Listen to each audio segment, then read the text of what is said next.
Good morning, good afternoon, good evening. Today I'm going to talk to you about management system objectives. This applies to all management systems, and regardless of which management systems you are installing, this applies. Here is my question. Does your objective look like this? Here is my some of my example.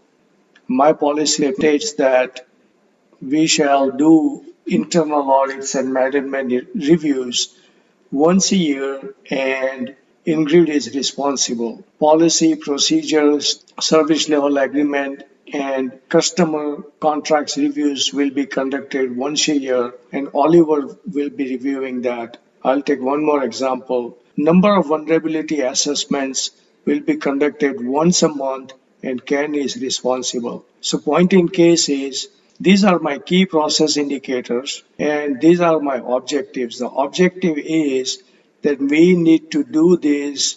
This key process indicator must be conducted on a monthly basis. So Ken is responsible for that. And I can go and ask Ken, hey, what is the status of vulnerability assessment for this month? He might say, yes, we are on target. We just completed. Here is the outcome of it. We are patching it, etc. Or I can go back to Ingrid and say, Ingrid, how is internal audit program is going? Have we scheduled internal audit for this year? And she should be able to tell us, looking at her calendar, and say, yes, we have scheduled internal audit for this department, and this is our agenda, and these are our internal audit. This is how we are going to conduct our internal audit, and our management review is supposed to be conducted in July, but we have postponed that because of some other meetings, and now we are going to conduct that in December. So we are going to get some concrete answer because of that.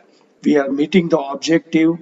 The objectives are being measured and objectives are being monitored, and there is a responsible person accountable because this person is responsible for that objective, and that objective is met because we are monitoring this key process indicator. All right. So this is how an objective for any management system. This is an example from ISMS, but this applies to QMS, BCMS, ITSMS, or you take any management system, your objectives should look like this. They have to spell it out, the key process indicators, and then objective, what you are doing with it, how you are measuring it, and how you are monitoring it. So let's get going with the next slide. So you might be knowing some of the things on objectives, that objectives have to be consistent with the policy. They have to be measurable. Objectives could be qualitative or quantitative. It depends on what is your objective. Sometimes some objectives are quantitative and qualitative. So it could be like high, medium, low versus something you are measuring in terms of feet, yard, and miles, or it could be seconds, milliseconds, or number of packets or whatever. So that is a quantitative measure. These objectives are applicable to some standards and requirements. So you are meeting a particular requirement in a standard, okay, relevant to your job, whatever that you do, okay. And these objectives are monitored and reviewed for a progress. So these are the things which you know already. These objectives are reported through management reviews. Objectives are updated and maintained as appropriate. Objectives needs to be communicated through effective communication process. An effective communication plan is required. This is the requirement of the most management system, and therefore a proof is required. So an agenda, meeting minutes, calendar invites are also required, communicated as necessary to the organization, and interested parties through meetings, notices, or memos. So these are the must-have parts of the objectives. This has to be part of your business continuity plan. So these objectives do not have to be your day-to-day operation. Well, that is part of that, because that's your policy and procedure. But it also has to be part of your business continuity plan, because at the time of disaster, you also have to meet the same quality, security, business continuity, and service level agreement, same objectives that you have to meet. So please make sure that when you write your objectives, you have to make sure that during the duress, during the panic situation, you have to meet your objectives. All right. So make sure that you write your objectives, keeping that in mind. Do you know that you are supposed to improve your objectives required to mature, like crawl, walk, run, and become champion? That you do by a risk assessment and evaluating the risk and finding a related opportunity, and then you refine your objectives. All right. So, do you know that your objectives must match organization's mission, vision, and values? So your mission, vision, and values are not going to change, but you can tweak your objective depending your company's need of the time. You may not be able to fulfill something that is required based on current situation. So you might want to rewrite the policy for that year. Say we are not going to meet this particular objective this year. So you can make that change in that policy. And I'm going to go back here. Let's take an example. Let's say you are reviewing policy, procedure, service level agreement, and customer contract reviews once a year.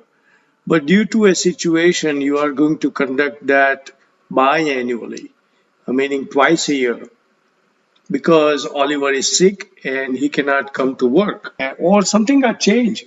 Let's take another one. Let's say your surveillance audit, it is being pushed back for further. So it is possible that you may not be able to conduct your surveillance audit for such and such date. So is it possible that you can tweak your objective and you can document and you can reflect that you change that with the management approval? Yes, it is possible and it is documented. This will not change your mission, vision, and values. Those are the core values of your organization, but the objectives sometimes, depending on the situation, it changes. But if your mission, vision, and values do not directly translate your objective that you are trying to achieve, then if there is a conflict, then you have to follow your mission, vision, and values statement. So objectives have to follow these three mission, vision, and values. Okay. So objectives be translated into policy and procedure. You bet. Because you have to write your policy and procedures such that you meet your target. Okay. If you write your wishy-washy policy and you are not going to meet your target and you are not going to meet your objectives, so ensure that it fits and it fits your context. Okay. If your context of the organization is this building only, then if you write your objectives that you want to cover the entire organization, then you are going to fall apart. So make sure that you write your objective in a way that you cover the context of the organization, issues of the organization.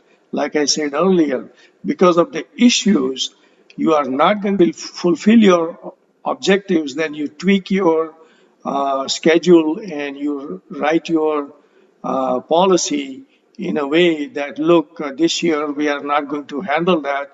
And depending on that, you go through your change management process and then document it, and you are golden. Do you know that objectives are reviewed during management review? You bet. Management review process has to go through the objectives and they have to evaluate whether you were successful in the process. Do you know that objectives are part of the process maps? I was unable to create a process map, but you know the flow of the process. And probably I do have a small graphic here. Let me go back here. Go forward here. Okay, so the process map looks like something like this. It's a flow chart. Okay, so we will come back to here. So input, process, output. All right. So for this flow, objectives and part of the process map. So we have created a process map. So for every process map, we have to have an objective. So we created an input control, process, and output control because we want to measure the objective of the input control, and then we want to run the process, and then we want to evaluate what happened after the process. So we want to capture the output of the process and want to measure. So that is why you need to have an objective, whether we met the objective for that process. So each process you have to have an objective, and then you roll it up and you roll it up and you roll it up, and then you finally you make sure that you meet your objective or not. So how to handle an objectives? All objectives are required to be audited and evaluated. Now you might say that yeah, we do evaluation once a year, but that's not enough. Like I said, at every process you have to evaluate and audit the objective because that is the core of what you are doing. Making the effectiveness of the objectives, how do you do that? So you define the criteria for every process, define the method, how you are going to measure, how you are going to monitor, application of the method, teach the method, achieving the planned result, how you are going to achieve that quality, how you are going to achieve that security, or how you are going to achieve that business continuity or disaster recovery, or the service delivery point, how you are going to get that customer delight. You have to plan that, all right? How you are going to do that, and you have to plan that method, you have to apply that. Once you apply that, you have to keep on monitoring and you have to keep measuring with the criteria that you have established. It's the predetermined specification. And how you do that? Because you have your product and services. So you divide your products and services by the functions. And functions further you divide into processes that you do 9 to 5. Basically, what you have to do is you do come to work 9 to 5 and you do certain processes every day, and those processes follow some functions. So basically you break down these processes and say, what is my input control? What is my output control? And then start measuring and monitoring and then document that and say, where is the fluctuation, where we deviate, and then compare them against your KPIs, define KPIs, and see you're meeting your objectives. See how simple is that? Objective related actions and responsibilities. So what are your responsibilities? So how to provide a framework for setting a measurable objective. So you have to provide an organization and infrastructure required. It is not just writing a cookie cutter policy and say, yes, we have an objective. That is not we are asking for. We are asking for you have a set objective and you have an organization that is supporting an objective and you have an infrastructure that is capturing the measurement and monitoring of objective. Just ensuring that processes delivers intended outputs. Verification process is in place. Internal audit is the last thing, not the first thing. People come to me and say, yeah, we have internal audit, but not the first thing. That is the last thing. The first thing is for every process, you have a process, you have a procedure that verifies during the output, you compare to the input process, you compare to the output process, and then you compare your controls and you document, and then the verification process begins, and then the internal audit is the last process. Okay, so don't come to me and say we did internal audit and we checked our objective. That's not enough. This action is assigned to more than one person with a different responsibility. Okay, so one person could be monitoring objective, one person could be measuring, and then other person could be doing internal audit. So that is possible, and that could be one team doing some actions and responsibility to check your objectives. Now you might say that you forgot risk assessment. No, the risk assessment has to be focused on objectives. Find out the risks and opportunities based on your objectives, keeping in mind that your objectives are your KPIs, like we said on the very first slide, to get your attention. So to define your objectives, what you have to do, find out your KPIs, very important. Okay, so how do you find out your KPIs? Focus on your 9 to 5 functions. And how do you find out your functions? Look at your processes. Okay, so look at your processes, find out your functions, define your KPIs, and you got your objectives.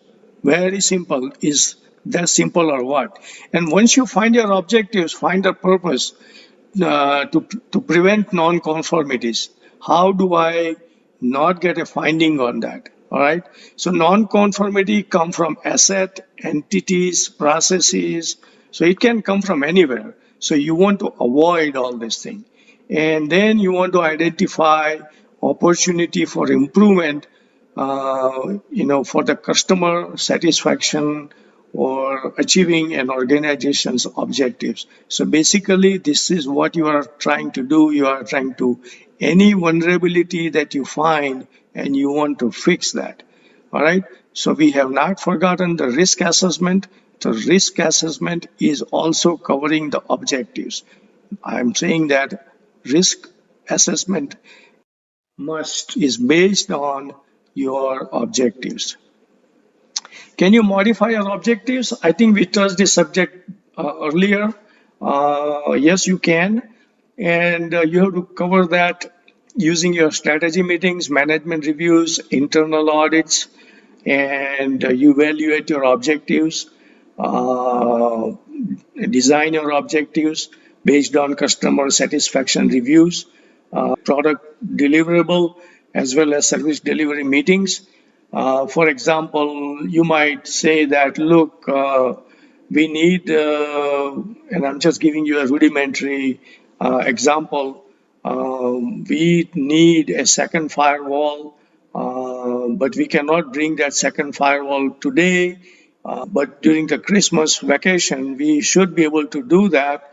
So we shall do that at that time, and all firewall related objectives, we have to scrap it and we have to rewrite our objectives for that, and that is acceptable. So that was just an example that I gave. So product testing and measurement meetings, you are testing and sampling some samples, and depending on that, whatever the outcome is, so look at that and you can say, man, we are not meeting our objectives, and it is better to tell our customers that we will focus on our objectives and we will deliver a good product, but we need some time, and our objective is to deliver a quality product, and our time frame has changed from 3 months to 6 months. So if you inform your customer, they will understand, and you can negotiate a time frame with them. But this is a mechanism to how to tweak your objective. Okay, installation and maintenance meeting. You might say that, look, I was installing this machine, and this machine broke 3 times, and I need more time to do this, and I'm not going to meet my objective for the production, so I need more time. So operations and quality, security and availability, and service commissioning and decommissioning meeting. If you have an old equipment and you are not able to decommission a machine, or you are decommissioning without a plan, it is going to fail. So because of that, you might want to review your objective, and you want to get an approval and document, and then you want to modify your policy and rewrite your objective and reflect that, and that is acceptable. So how to achieve a target objective?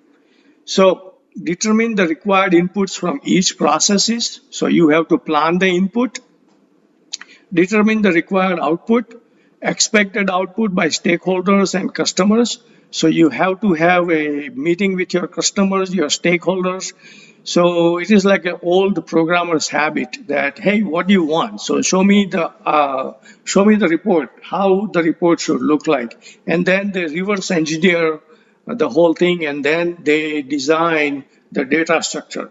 So those who are programmers, they will definitely understand what I'm talking about. So they go back and they reverse engineer the whole process. So this is how it is done. So they talk to customers, stakeholders, and they say this is what they want. And based on that, they plan their input. And based on that, they design their processes. Delivery mechanism is created based on that input. All right. And then they program their sequences. So and the interaction of these processes, upstream and downstream links and inputs and outputs, and retaining or maintaining documentation of information is required. So determine the key KPIs, key performance indicators, that is, and then you have achieved the target objectives. So this is how it is done. So what I'm saying is, you identify your output, you identify your sequences, interaction, upstream and downstream neighborhood, and then you sequence them, and you plan your input, and then you trigger, and you get your objective. So measure and monitoring of objectives. How do you do that? So objectives are met when planned results are delivered. So here is your pipeline, and you are testing it here, right? Basically, what comes out here. So implied, your processes are effective. So this process has to be effective. Functions are well understood. So these functions, that what we are carrying out is well understood. All processes are streamlined. Everything is working very well. Process control and methods are predetermined and applied. So everything is well structured and everything. And procedures are followed. And I capitalize this, okay? When you follow the procedures, miracle happens. If you don't follow the procedures, no miracle happens. So follow the procedures and miracle will happen. So you follow the procedure, you follow the process, and then what happens here? You check the input. Have I met my control? Process input objectives are met. Okay, so you are giving input. Is my input clean? The way this process requires the input. Okay, so everything is checked here before I give the input. And once the input is given, this process runs very smoothly. And then I get the output. Once I get the output, I check once again, process output objectives are met. Then I am looking at the controls that were provided to me. And then I look at it and say, yes, everything matches. That is what I call as a planned results were achieved. Okay. And then you compare that objective, what you got out for that process. Okay. You compare that with your KPI. Have you met your KPI? And if you met your KPI, then roll it up. You are golden there. And then you roll it up, and finally report that to at a departmental level, then your business unit level, and then you report that at management level, and then you are golden.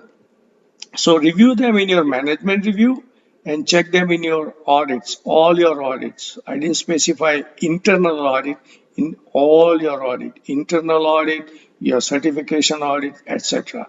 So this is how you measure and monitor objectives. Objectives versus legal contract. Why I wrote this slide? Because one of my customer ran into a problem and was dragged into legal complication. Understand that an objective is a maturity target for your organization. Okay, it is a target for maturity. Understand that, and write a language in your policy statement that it is an honest effort. This is for your understanding. Don't write this in your policy. It's an honest effort that is made to meet the objective. We all know that no objective can be met 100%. Okay? All objectives are written to fail. Okay? I haven't seen that we have met 100% objective. Now I'm contradicting myself with my previous slide here. But what I'm trying to say here, that target number of new customers not achieved. Meaning my target was I'm supposed to recruit 150 customers. And what if I'm shy of 114? I was able to do only 140 or fail to determine the needs of customer. Well, I was able to do most of the needs, but I failed in some customer satisfaction score. All right. My guy, Ken, is so good, but he failed to patch a Wi-Fi router flash due to a new release of a product or a service. So we were releasing a new product, and because we were not allowing him to bring down the Wi-Fi router, so he could not update the flash. It was not his fault. So he could not meet the KPI. He could not meet the objective, and that was the problem for him. And he could not roll it up his KPI and then objective, and so we failed to meet that objective, and so forth. And similarly, we were unable to document a non-conformity because it happened at 2 o'clock in the morning. So stipulate that clearly defined objective for management system improvement and are not legally binding. The legal department has to write that in a contract language. So my point in case is these objectives are for your management system maturity. Okay, so make it very, very clear. Don't get into the legal fight, because that did happen. I was not involved, but that happened to one of my customer. And then when I was auditing them, they brought it up and said, "Boy, that's a nasty one." So I think I should bring it up so that you can learn from this. So lesson learned from this, that this is a maturity target, and it is nothing that you can deliver 100%. For example, quality cannot be 100%, security cannot be 100%, and business continuity or service delivery, it cannot be 100%. We strive to give you 110%, but it cannot be 100%. We want to see a customer delight. So anyway, that's it. Have you met your objectives? I think I have. Thank you for your time, and see you in next webinar. Take care.